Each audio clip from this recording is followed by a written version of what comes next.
शुक्ला जी हैं, इनके परिवार में आके दर्शन किए दिए गुरु महाराज ने, और वहाँ पे हवन किया था। आज भी वहाँ पर वो धुनी है। आज हम भी आज शाम को जाके जब भी आते हैं वहाँ हवन करके आते हैं। तो वहाँ हवन करने के आने की वजह से थोड़ा विलम्ब हुआ है आने में, शाम को वहाँ हवन किया। तो कहने का मतलब ये है कि दादाजी की परंपरा की एक धुनी यहाँ भी है। आप जब भी जाए वहाँ दर्शन किया करें, दर्शन करके हवन करना हो, क्योंकि जो धुनी की प्रबलता और समर्था खंडवा की धुनी में, वही इंदौर की में, वही यहाँ लखनऊ की, वही हमारे साईं खीड़ा की है, वही अपने छिपानेर की, सभी जितनी दादाजी की स्वयं के हाथों से हवन करी हुई धुनी है, जहाँ पर दादाजी महाराज का अखंड हवन और पूजन और अखंड दुनिया वहाँ सबकी महत्ता एक ही है। दादाजी महाराज यहाँ पधारे थे और पधार के इनके यहाँ पे हवन भी किया और झंडा लगाया। झंडा लगाने के लिए आज भी इनको, मुझे भी बहुत पहले जब हम आए, पहले मुझे पता था खंडवा से कि शुक्ला जी परिवार है, ये खंडवा जाते थे, कभी मिले, और लेकिन तो हम लोग यहाँ आए, मैंने कहा भाई झंडे वालों का है, वहाँ चलना है अपने को। तो इन्होंने ढूंढा, ढूंढ के बोले हाँ झंडे वाले, ऐसा करके तो आज भी गुरु महाराज की जगह जब भी हम लखनऊ आते हैं तो वहाँ जरूर दर्शन करके, दादाजी के रूप भी है, मंदिर है छोटा सा, हवन भी होता है, हवन किया। इसी तरह से एक प्रसंग और छोटे दादाजी महाराज का हमें प्रसंग आया, क्योंकि दादाजी के प्रसंग सुनाना, दादाजी महाराज से आपका भाव बने और दादाजी महाराज के लिए आपके मन में स्थायी भक्ति हो, और दादाजी महाराज के गुणगान को आप गा के अपना जीवन सफल कर सकें। जो भी आपका जीवन है उस जीवन में भगवान भक्ति रूप से दादाजी महाराज प्रेरणा रूप में विराजमान होकर अपनी प्रेरणा से आपको सबको आपका आत्मिक कल्याण करें। इसीलिए हम दादाजी की उदाहरण आपको सुनाते हैं। एक बार छोटे दादाजी महाराज ने हमारे गुरु महाराज इंदौर सरकार से कहा, इंदौर सरकार हमारे रामदेव जी महाराज थी, उनसे कहा कि अच्छा भैया, कभी उनको भैया भी बोलते थे, कभी उनको सरकार बोलते थे छोटे दादाजी महाराज। बोले भैया ये सब कौन है? बोले दादाजी सब आपके भगत हैं। बोले नहीं, इसमें भगत भी है जगत भी है। तो बोले मुझे लगा कि हमें, बोले ऐसा मानता ही नहीं था, सबको जो बोले दरबार आते हैं, यहाँ आते हैं दर्शन करते तो भगत हैं, पर भगत में जगत की बात मुझे समझ आई नहीं। तो बोले बहुत दिन हो गए इस बात को कहा, दो एक बार कहा, लेकिन बात आई गई होगी। एक दिन बोले दादाजी ने कहा कि जाओ सोने के कलदार लेके आओ कोठियार से, खंडवा की बात। तो गुरु महाराज लेके आए थाली में, बोले मैं लेके आया, ला के दादाजी ने अपने पास रख लिया और लगा के ऐसे उछाला, ऐसे उड़ा दी, जैसे अभी हमने टॉफी उड़ाई। टॉफी आपको ये मखाने थे आप लाए थे, बोले तो उड़ा दिया, आप सबको मिला और आप सब लूट रहे थे। तो उसी बात से प्रसंग याद आया, सबने उसको लूटने का कहा। थोड़े से सिक्के दादाजी ने अपने पेट के नीचे से दबा लिए, ऐसे दबा के बिल्कुल दबा लिया और दबा के बैठ गए, दबा के बैठ के। लेकिन लूटने वालों ने दादाजी को इधर उधर कर दिया और वो निकाल दिया लूटने, और बोले मैं खड़ा हुआ था। बोले मेरे को तो कोई जरूरत भी नहीं थी, सन्यासी है गुरु महाराज। तो बोले मैं तो खड़ा रहा, देखता रहा सारी बात। बोले जब देख के मैंने दादाजी को भी ढुलका दिया लोगों ने। फिर बोले जब छिलके निकाले, फिर मैंने दादाजी को भी राजा की धोती वगैरह सही करी। तो बोले देख अब तेरे को दिखा कि जगत कौन है, भगत कौन है। तो बोले जब मेरे को बताया कि देखो ये जगत भी भगत भी है। तो कहने का मतलब ये है कि अपन यहाँ पर सब ये टॉफी और ये सब खा रहे हैं, खाओ, ये खाने की चीज है, लेकिन साथ में इस भजन को भी लेके जाओ, उसको भी खाओ।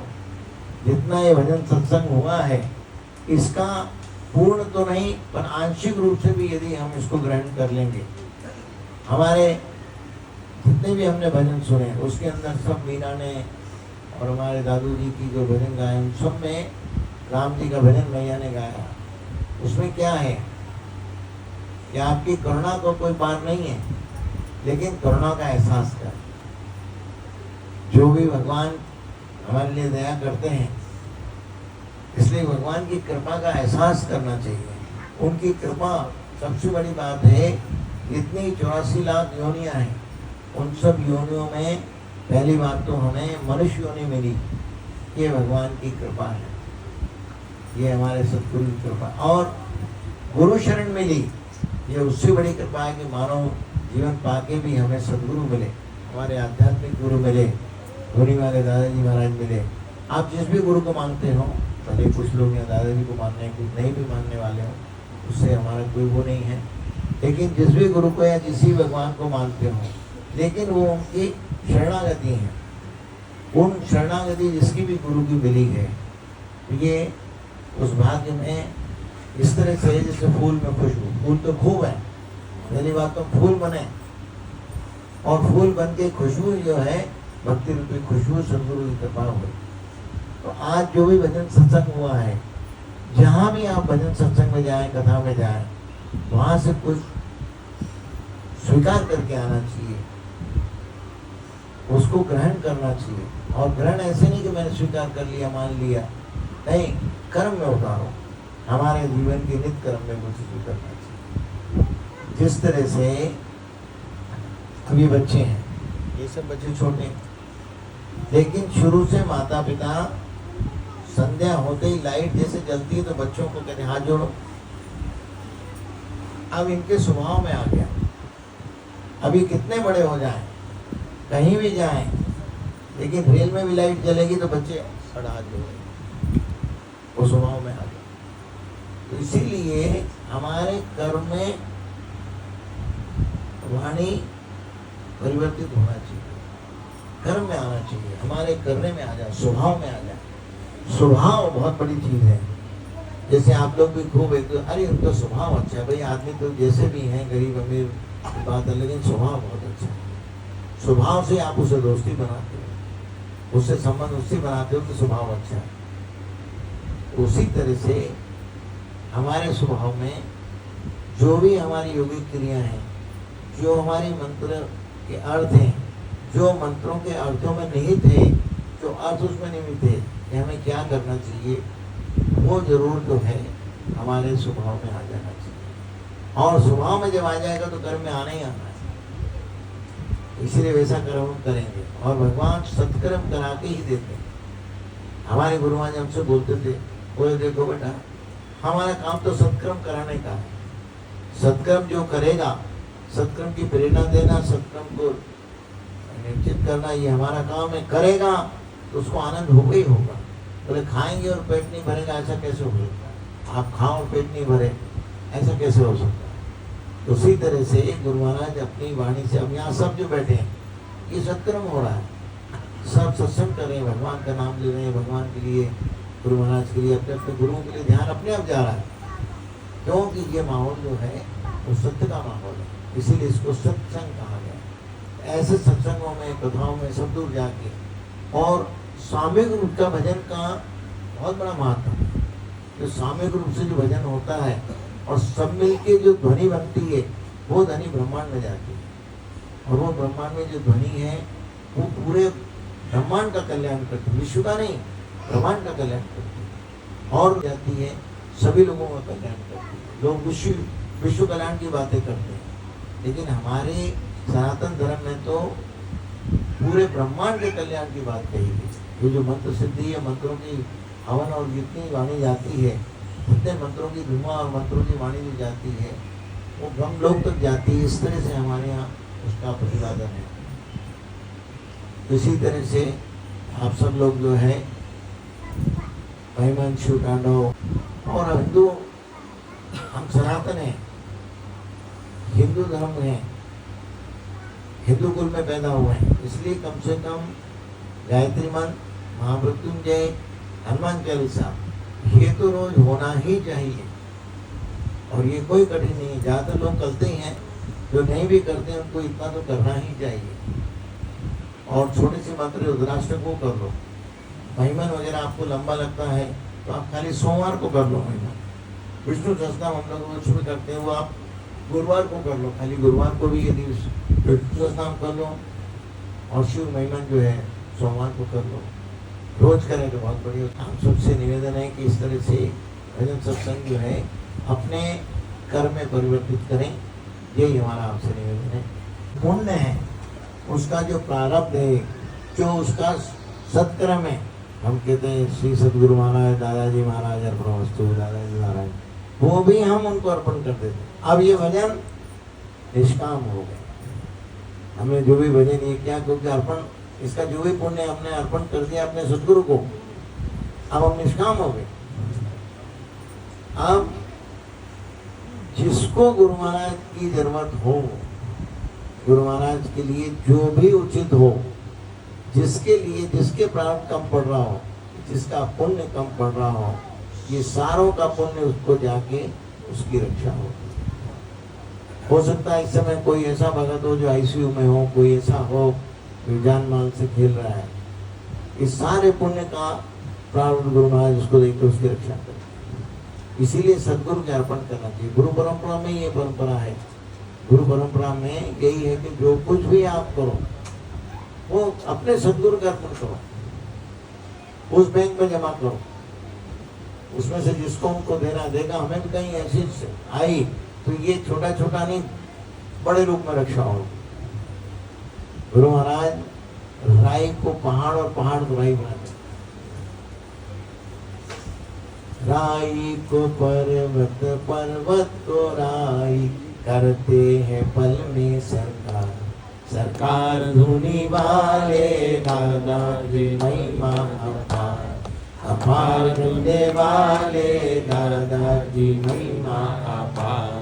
राई को पर्वत, पर्वत को राई, राई को पर्वत, पर्वत को राई, करते हैं पल में सरकार, सरकार धुनी वाले दादाजी महिमा अपार, अपार धुने वाले दादाजी महिमा अपार। ऐसे हमारे धुनी वाले दादाजी की महिमा है। अब किसी को पैर में लग जाए, हमारे गुरुमान जी बोलते बोले उसका पैर कटना होगा, भगवान दादाजी ने पैर में चोट लग गई उसकी, कहा थी क्योंकि होने का खेल होना है, उस होने को भी होना है, लेकिन पहाड़ वाली चीज को राई बना के छोटे स्वरूप में उसको निकाल, लेकिन राई तो होगी, तो इसलिए राई बन के कोई घटना बन जाती है। ऐसा अपन ऐसे सदगुरु की शरण में, धुनी वाले दादाजी महाराज ऐसे सदगुरु हैं, समर्थ गुरु। जो भी सदगुरु समर्थ गुरु होते हैं उनके लिए ही प्रकृति को बदलना और कल्याण करना उनकी। एक बार दादाजी महाराज विराजमान थे साईं खेड़ा में, बहुत जोर से बादल बने, पानी आ रहा था। बोले पानी आएगा दादाजी, और धुनी तो खुले में थी शुरू में, तो बोले दादाजी पानी आएगा धुनी में। अरे पानी यहाँ कैसे आएगा, वो देखो बादल तो पश्चिम में चले गए। थोड़ी देर में सारे बादल धीरे धीरे धीरे पश्चिम की तरफ, उधर पश्चिम में जो गाँव था खूब बारिश हुई, लेकिन वहाँ साईं खेड़ा में नहीं हुई। ये कौन कर सकता है? समर्थ गुरु कर सकता है। ऐसे समर्थ गुरु के हम बच्चे हैं, उनके लिए कोई भी देर नहीं, लेकिन कभी देर होती तो हमारा मन डगमगा जाता है, हमारा मन ये होता है कि ऐसा हुआ नहीं हुआ, क्या होगा। तो यदि हमारे मन में संशय है ऐसा होगा या नहीं होगा, फिर वो नहीं ही होगा। लेकिन जिसको संशय नहीं है, जिसके मन में नहीं होगा, तो देर सवेर हो रही है, देर सवेर हो सकती है, लेकिन होगा। ऐसे समर्थ गुरु के हम बाल गोपाल हैं, ऐसे समर्थ गुरु के बताया के बाल गोपाल है। हमारे इंदौर सरकार कभी कोई शिष्य बनाने की बात करे, शिष्य दो गुरु में, तो बोले देखो भाई शिष्य सब दादाजी के, हम सब उनके बाल गोपाल। यही बोलते थे, हम सब उनके बाल गोपाल। कभी ये नहीं बोलते कि हमारे शिष्य हैं। कोई भी शिष्य की बात करे कि आप शिष्य बनाओ, बोले देखो गुरु तो एक है दादाजी, तुम भी उनके हम भी उनके, हम सब तो बाल गोपाल हैं उनको। बोले खाना खेलना आनंद देना, और हमसे बोलते थे, बोले देख बेटा मैं ज्ञान ध्यान नहीं सिखाता हूँ, सेवा करना और कराना हमको ये सिखाया। हमको ये बोलते थे, बोले मैं ज्ञान दान नहीं सिखाता हूँ, बोले मैं ज्ञान दान तेरे को नहीं सिखाता हूँ, लेकिन सेवा करना और कराना, सेवा करो और कराओ। तो ऐसे कर्म की पढ़ाई भी पढ़ाते हैं गुरु महाराज, सत्कर्म की पढ़ाई भी पढ़ाते हैं और व्यवहारिक कर्म की भी पढ़ाई पढ़ाते हैं और उसके अंदर आध्यात्मिक विद्या के रूप में मंत्रों की पढ़ाई भी पढ़ाते हैं। ऐसे सतगुरु समझ के बन भाई गोपाल है। जय श्री राम जी की और बेलिया हिमरत वाणी हर हर महादेव।